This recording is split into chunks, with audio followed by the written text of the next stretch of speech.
Hi,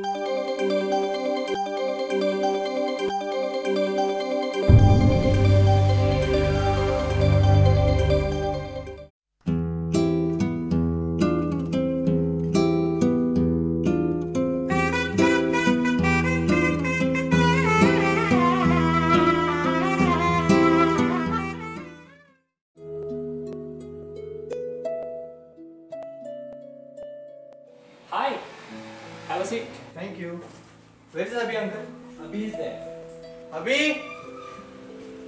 Abhi! Hey Varun. Hey, what's up? Fine. So ready to fly? Yeah, sure. What about you? Fine. मग बाबांचा phone आलेला? हो, काल रात्रीच आला होता. बोलणं झालं माझं. ओके. आतुरतेने वाट पाहतात सगळे तिकडे. मग तिकीट्स वगैरे ओके? एकदम फर्स्ट क्लास, सगळं बुकिंग एकदम व्यवस्थित झालंय, काय प्रॉब्लेम नाही. पॅकिंग झाली सगळी? नाही, थोडी पॅकिंग बाकी आहे. उद्या लगेच इंडियात परत जाणार आहे. Mom, dad and grandma are eager to meet me. So young boy, what are your future plans? I shall try to find a new job in India. Let's see. All the best. See you. Hope to meet you if you come to India. Yep. That seems to be difficult. Anyway, all the best for your future. Thank you, uncle. Bye. Sure.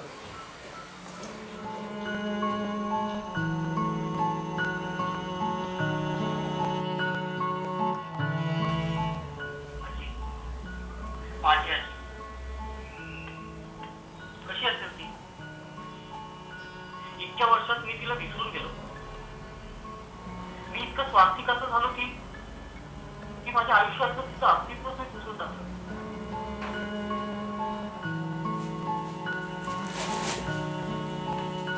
मामा. मामा. Yes. मला आजीचा photo हवा. आजीचा photo? हो. अरे आता इतक्या वर्षांनी कुठून येणार आहे तुला photo? What are you saying, mom? अगं इतक्या फोटोंमध्ये आजीचा एखादा फोटो नक्कीच असेल. And I'm quite sure. I want that photo. हे बघ अभि, आय एम ऑलरेडी लेट आणि फोटो वगैरे शोधत बसायला मला वेळ नाहीये. ते बघ तिथे वर सूटकेस आहे, त्यातच काही जुने फोटो आहेत. असेल तर त्यातच.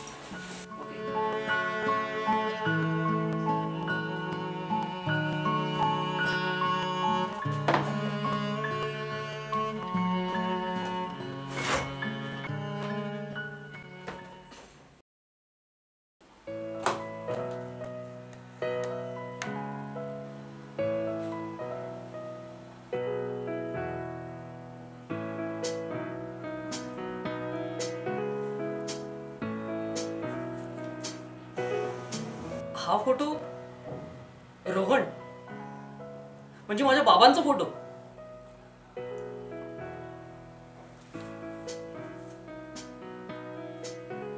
मिळाला. आजी, आबा आणि मी.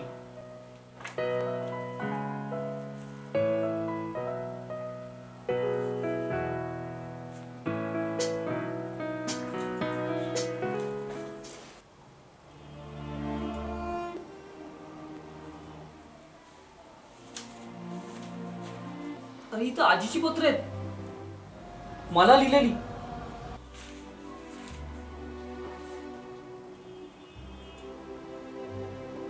अभि, बाळा तू ये रे. आता मी तुला रुसू देणार नाही. तू म्हणशील तिथे येईन मी तुझ्या बरोबर. ये रे बाळा अभि. असा रुसू नकोस माझ्यावर. तुझं रुसवा काढायचंय मला. ये रे बाळा अभि. अजून राग गेला नाही का रे माझ्यावरचा? तुझी वाट बघून डोळे शिरले रे माझे आता. अरे काळजावर दगड ठेवून तुला माझ्यापासून दूर केलं रे. बोल रे काहीतरी. असं रुसू नकोस. बोल रे राजा. हे गणराया, माझी सगळी पुण्याई मी पणाला लावली होती. दिवसेंदिवस त्याचं मरण मी माझ्या डोळ्यांनी पाहत होते. कशाला ठेवलंय तुला पाण्यात? आणि तुझी परीक्षा कोण घेणार? सर्वांची परीक्षा घ्यायचा हक्क फक्त तुझाच आहे ना रे. अरे तुला काय माहिती पुत्र मरणाचं दुःख. त्यासाठी आईचं काळीज असावं लागतं. जन्मही तू देणार आणि पाप पुण्याचे हिशोबही तूच ठेवणार. वा रे तुझं देवत्व, देवघरातच तुझी शोभा. वसुधा, आवर दुःखाला. अगं अभिकडे आणि अंजलीकडे बघून तरी स्वतःला सारायला हवं. आपण जसे दुःखात बुडालो तर त्यांना आधार कोण देणार? खरंय हो तुमचं. माझ्या रोहनची एकुलती एक आठवण, माझा अभि. आता माझ्या आयुष्यातील प्रत्येक क्षण फक्त त्याच्याचसाठी. तोच माझा आनंद आणि तोच माझा विसावा.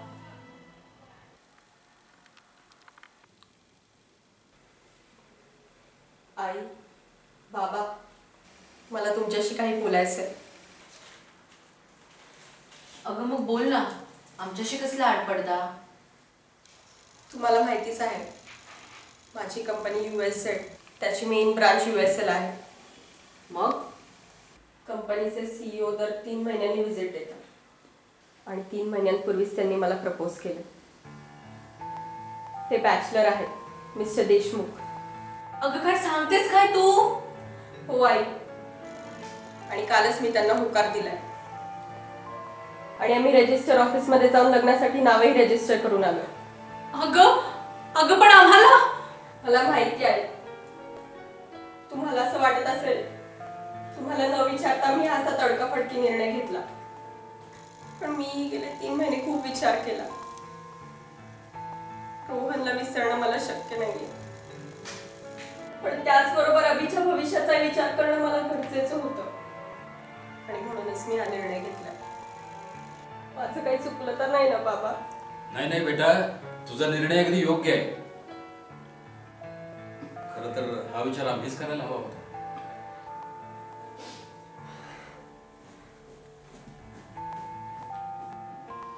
तू नको तिची काळजी करूस, मी घालेन तिची समजूत.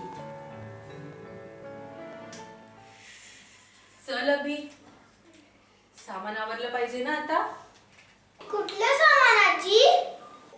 आता काय, आमचा अभि अमेरिकेला जाणार ना विमानात बसून. आजी तुला सोडून मी कुठेही जाणार नाही, सांगून ठेवतो. तू पण चल आमच्या बरोबर. चल आपण तुझी बॅग भरूया, तुझे सगळे टॉयज, एरोप्लेन्स सगळं अगदी नीट पॅक करू. चल. मला नको ती अमेरिका. मला फक्त तूच पाहिजे. तू आलीस तरच मी जाणार. सुट्टीत नक्की ये ना तुझ्याकडे, अगदी प्रॉमिस. आजी चीट करू नकोस. तुला कुठे आहे शाळा? मला तरी तुला कुठे पाठवायचंय रे राजा, पण देवानीच अशी परिस्थिती निर्माण केली आणि त्याच्या पुढे शरणागती पत्करण्याशिवाय काय आहे? अभि, अरे अभि कुठे आहेस? चल उतर.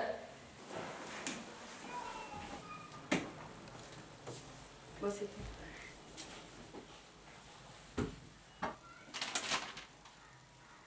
यादीप्रमाणे तर सर्वच भरलंय.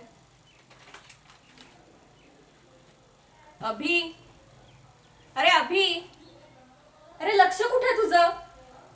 बघा सर्व घेतलंस का ते, नाहीतर प्लेन मध्ये बसल्यावर आठवायला लागेल आणि नंतर परत कुठे येणार आहोत आपण इथे? काय आपण परत इथे कधीच येणार नाही? मग मला नाही यायचं तुझ्या बरोबर. मी आजी आणि आव्हांकडेच राहणार. आता एक रट्ट दे ना, दिवसेंदिवस नुसता हट्टीच होत चाललाय. मुकाट्याने काय सांगते ते ऐक. लाडावून ठेवलाय नुसता. अंजली, अगं अभिच्या आवडीचे कणकेचे लाडू केले, तेवढे भर बॅगेमध्ये. बघते आता किती जागा आहे ते. आई, आई आता तुम्ही रडू नका. तुमच्या दोघांच्या संमतीनेच तर मी हा निर्णय घेतलाय ना. आता तुम्हीच रडलात तर अभि मुळीच ऐकणार नाही. बरं आवर तू, मी अभिची समजूत काढते.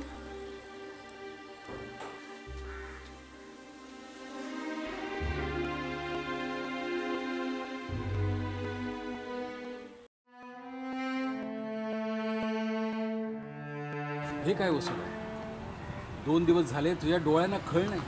अगं किती त्रास करून घेशील ग जीवाला. हे काय होऊन बसलं हो. का देव इतका निष्ठुर झाला. माझ्या रोहनला तर नेलंच, आता माझा काळजाचा तुकडा पण तो हिरावून नेतोय. कशी हो जगू मी. ज्याने दुःख दिलंय तोच तुला पचवायचाही बळ दे. वसुधा, मला आनंद का झालाय, पण त्या दोघांचा विचार करता तिने घेतलेला निर्णय योग्यच आहे. आपण काय कमी पडू दिलं हा त्या दोघांना. तिला हे मी पडलं म्हणून नाही, पण तिलाही तिचं आयुष्य परिपूर्ण जगायचं हक्क आहेच. तिच्या आंतरिक इच्छा त्याला ती कुठोरावर घालणार होती. केवळ बाह्य सुख घेऊन आपल्याला वाटत होतं किंवा आपण आपलं कर्तव्य चोख बजावतोय, पण खरं तर आपलं चुकलंच. अहो पण मग मी कोणाच्या जीवावर जगू. रोहन गेला आणि सवय तर करायलाच हवी. दुःखाची कधी सवय होते का हो. नाही, मी नाही अभिला माझ्यापासून दूर करणार. वसुधा, अगं प्रेम करावं ग, पण आंधळ प्रेम करू नये. आपण शिकवू ना अभिला, आपण त्याला मोठं करू. तिला करू दे लग्न. म्हणजे त्या माऊलीची तिच्या मुलापासून ताटातूट करायची. नका हो, नका मला दुःखाच्या धरीत ढकलू. परमेश्वरा, अभि माझ्यापासून दूर जायच्या आधी माझे डोळे मिटू दे रे. वसुधा, प्रेमात इतकी आंधळी होऊ नकोस की त्याच्या भविष्याचे पंखच छाटले जातील.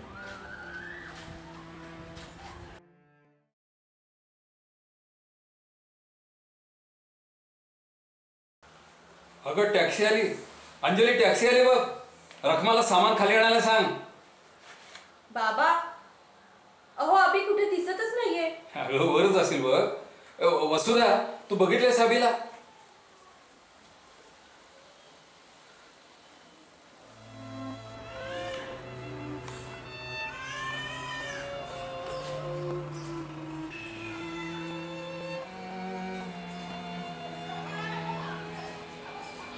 असं रुसू नकोस रे राजा माझ्यावर. बघ टॅक्सी आलीये. अमेरिकेला चाललाय ना माझा अभि. खूप खूप मोठा होणार, खूप खूप शिकणार माझा अभि.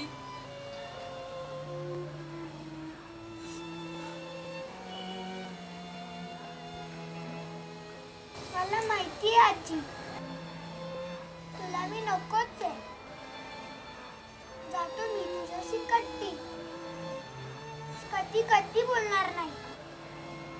मी तुझ्यावर रागवलंय. अरे अभि चल, टॅक्सी कधीची आली आहे. चल बरं.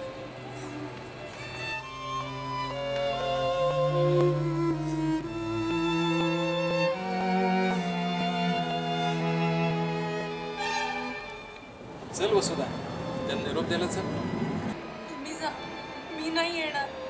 माझ्या काळजाने माझा निरोप कधीच घेतला आहे. या निर्जीव शरीराला रेटण्याची ताकद उरली नाहीये आता. आता फक्त उद्या लक्षणांची राख रांगोळी झालेली आहे. तुम्ही जा, मी नाही येणार.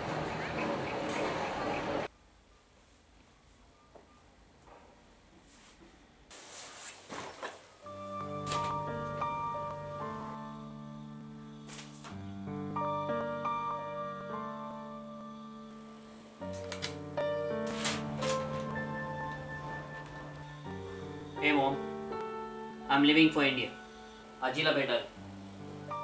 आज तिची सगळी पत्र पाहिली. साऱ्या आठवणी जाग्या झाल्या. तू मला एकही पत्र दाखवलं नाहीस का? I won't ask for justification.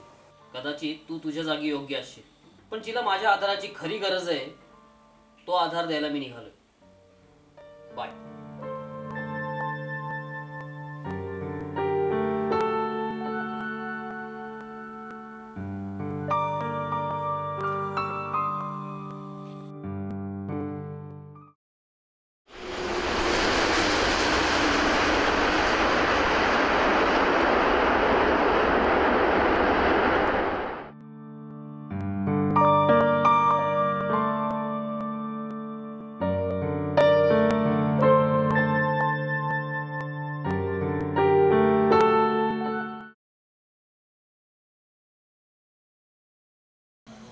आहेस तू? काकू इथे जोशी राहत होते ना, बाहेर गेलेत का कुठे? हो. अरे पण शरदरावांचं 3 वर्षापूर्वीच निधन झालं आणि वसुधा मात्र. अरे पण तू कोण आहेस? काकू मी अभिजित, त्यांचा नातू. आताच अमेरिकेहून आलोय. अगो बाई, अभि किती मोठा झालास रे. प्रवासात दमला असशील ना. चल काहीतरी खायला करते. चल. नाही नको काकू, मी फक्त आजीला भेटायला आलो. कुठे आजी? आजोबा गेले. अभि तू जाण्याचं तिनं खूप मनाला लावून घेतलं होतं रे. कुठेतरी शून्यात नजर लावून बसायची ती. सारखा आपला एकच घोष, माझा अभि माझ्यावर रुसून गेलाय, माझा अभि माझ्यावर रुसून गेलाय. आणि म्हणायची माझा अभि मला न्यायला येणार ना, मी नक्की जाणार त्याच्या बरोबर, मी नक्की जाणार, असं म्हणत बसायची. तिचं कशातच लक्ष नव्हतं. शरदरावांनी तिला खूप सांभाळून घेतलं. आता कुठे आहे ती? त्यानंतर तिची विस्मृती आणखीनच वाढायला लागली. घरातनं बाहेर पडायची ना, सगळं विसरून जायची. सताड घर उघडं ठेवून पायरीसमोर बसून राहायची, स्वतःशीच बडबड करत. तो बघ माझा अभि. अभि अभि ये रे बाळा, ये, आपण जाऊयात, आपण जाऊयात, असं म्हणत बसायची. त्यानंतर काही दिवसांनी तुझी चुलत काका आले. त्यांनी तिला गुप्ते सॅनिटोरियम मध्ये नेऊन टाकलं. बरं झालं बाबा तू आलास. काकू मी निघतो, आजीला घेऊन येतो.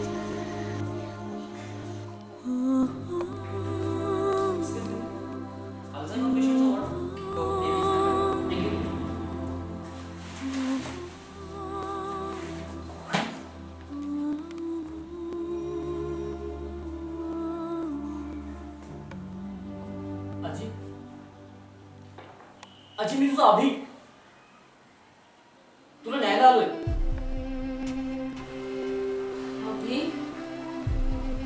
अभि रुसलाय रे माझ्यावर. त्याचा रुसवा काढायचाय मला, पण तो येतच नाही. इतकं कोणी रुसत का रे कोणावर? मी आलोय आजी. आजी मी आलोय. वाट बघून निस्तेज झालेल्या तुझ्या डोळ्यातील वैफल्याची छटा मी पुसून टाकणार. तर तुझा रुसवा मी काढणार.